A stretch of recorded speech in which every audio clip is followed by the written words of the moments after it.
کرنین داعش هر روز دبن صدام امرنا چندین انسانان و دنافبرا چند سالان داب دست ویر خستنه به صدام باجار و ناوچه و گند بونه ویران.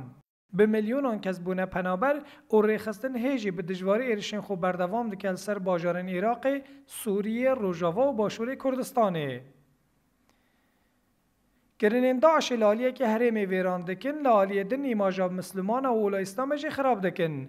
اسلامافوبیا آنکو نیرینا چفت و تر سال برانبر اسلام روش بر روش تایبتی جی دنا ولاتن اوروپی دا زیده تر دبه. Tabii bu tarz saldırılar İslamofobiyi الوڵاتێن ئەوروپای ئیسلامەفۆبیە گەیشتیە ڕێژەیەکە گەلێکی دژوار نەتەنێ مەسیحیاندە ئێدی باوەڕمەندێن ئۆلا ئیسلامەیەن لیبەراژی ژە ئۆلا خۆ دەترسن تونندرەوی و دژواری زرارەکە گەلێکی مەزن دە ئیسلامێ داعش بکردنێن خۆ دەبەستە دەماوەیەکێ گوری شارزم برای داعش و هزن دنیان جهادیست ین تندرف لولاتن اوروپا اسلاموفوبیا هبو لی داعش هم دست نیارین اسلام بهز کر هم جیج بو گوتن انوان بو دلیل. Özellikle batıda yaşayan Müslümanların düzgün bir İslamofobiya ne tiştekî nû ye. Rahên wê heta serdema şerên xaçeperest û musulmanan diçin. Lê ez duê baweriyê dime ku destê alimên Îslamê lawaz bûye.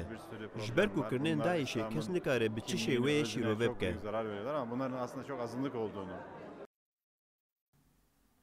Akademisyenin Müslümaniyên li Awropa dijîn jî dibêjin divê Müslüman û weke take bi jiyana xwe îmajeke baş bidin Ewropiyan û behsa rûyê Îslamiyê aştiyane bikin.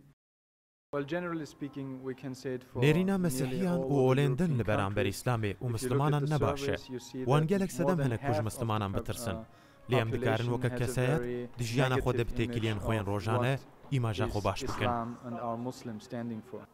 Li rojhilata navîn zêdebûna rêxistinên tundreviyên îslamîst nêrîna welatên Ewropî li beramber Îslamê ne baş dike.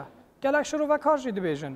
Divê alema Îslamê xwe ji bo Ewropayê baş bêje û îmaja xwe sereraz bike.